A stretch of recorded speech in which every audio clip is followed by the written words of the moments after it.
guys. Hope you're having a good weekend. Okay. I'm going to show you what the blue one's turning out like so far.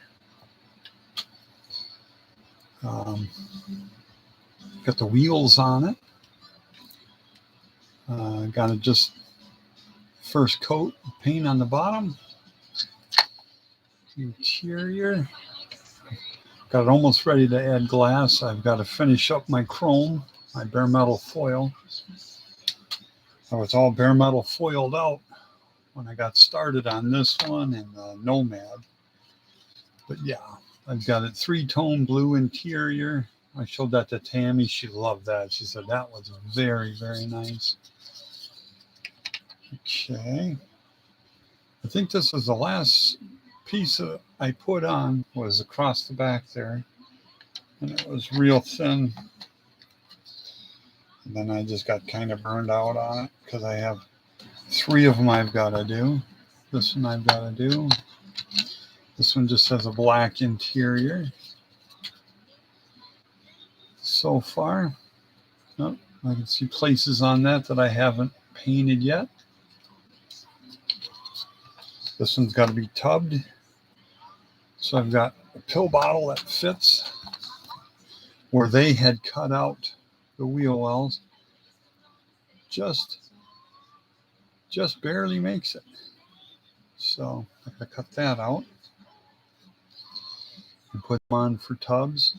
I've got to make some leaf springs on the front. This one is probably the furthest behind on all of them.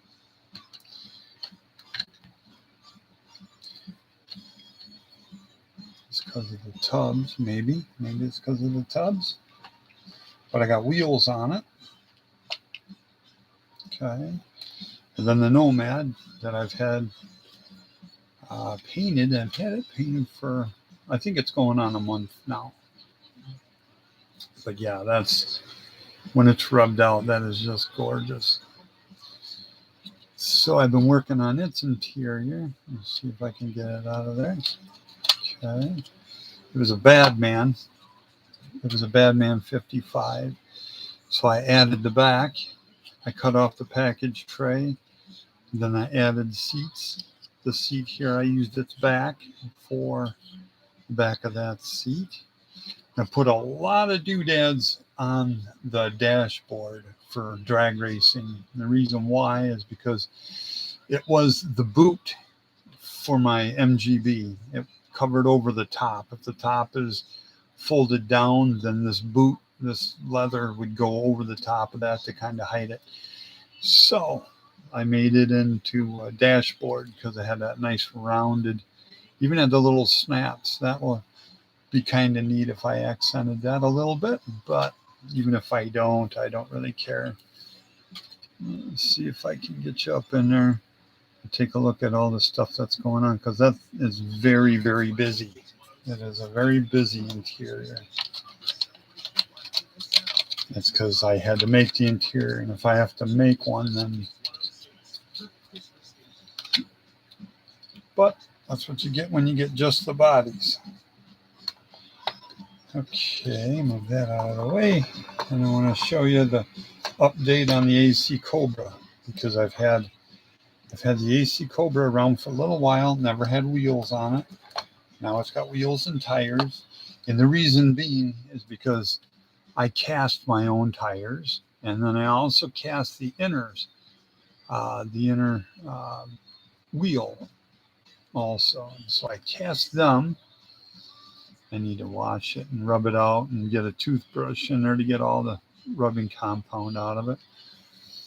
But I just wanted to show you the update on what the wheels and tires were looking like on that one.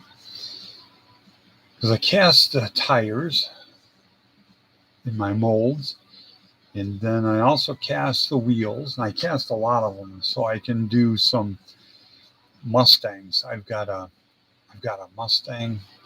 I've got a couple of Mustangs that I need to do, and I like those Shelby wheels on it the best. So I cast those for that, and also a GT40 I've got. I got it up there. I should go snag it, but it's the newer one with big dubs on it, and I don't like those. So let's see what kind of stuff is going to come crashing down.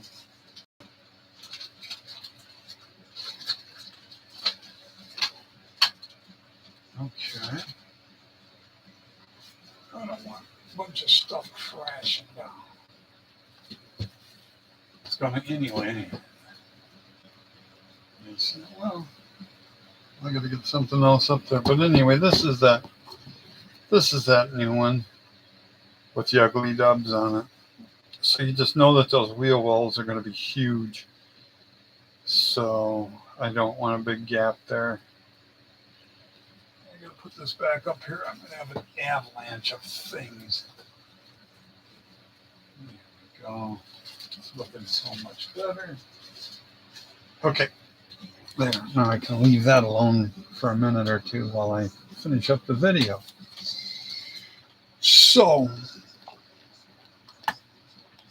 I cast the wheels and tires, and I wanted to make them deep dish, but I knew in doing that it'd bring the wheel out past the wheel well really far. So I had to machine the backside. Let me see if I got my little pointer. I had to machine the backside of these wheels here to get them sucked in as far as they would go, because I don't want them sticking out. I don't want them sticking out like roller skates. I'm not into that. And in fact, this one ended up in a bit far.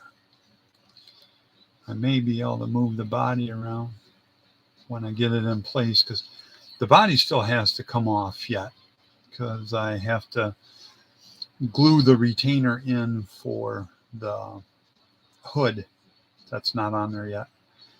And I got a bunch of wiring to do on the engine, and get it plumbed and get everything all up to speed with that. And then I can put the body on for the last time. Yeah, looks like I got schmutzka on my clear. But yeah, that all comes off. There's nothing that sticks to that clear, guys. I've had some people ask me about the clear, but yeah, it is bulletproof. Once it's been 24 hours that it was on there, then it's bulletproof. You really can't hurt it with anything, not even super glue.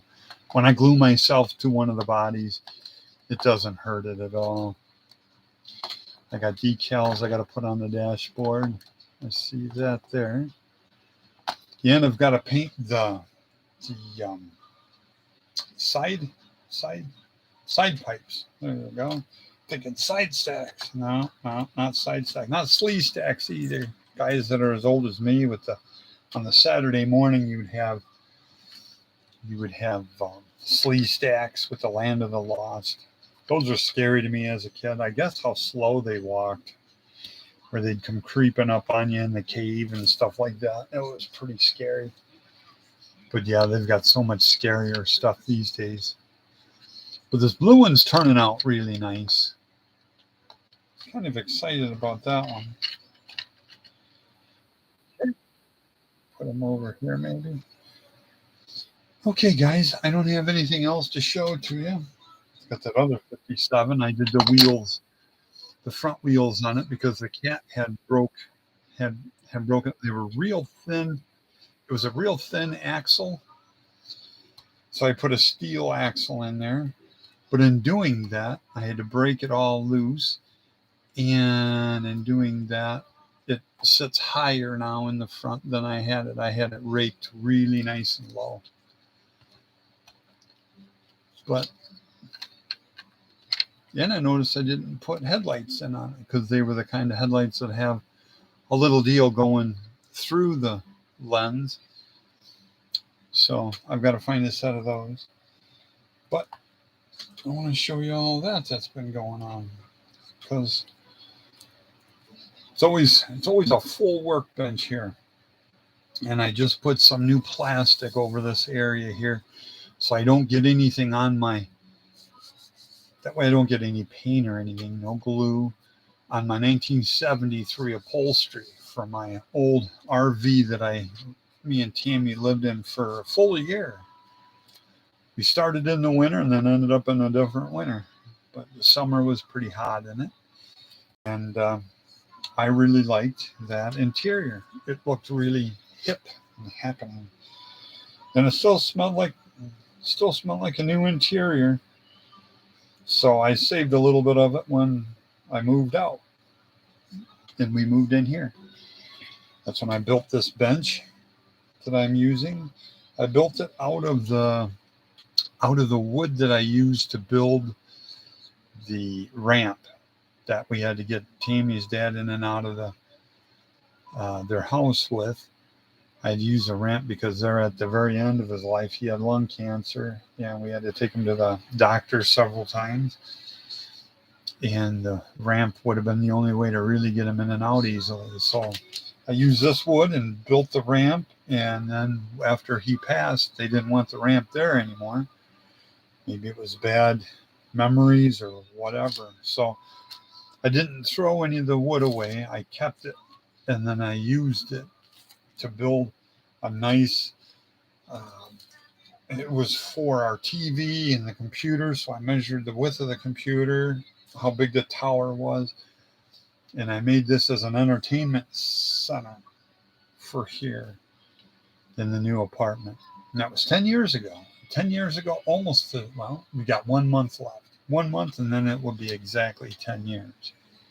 It was January 3rd that I had this bench made, and then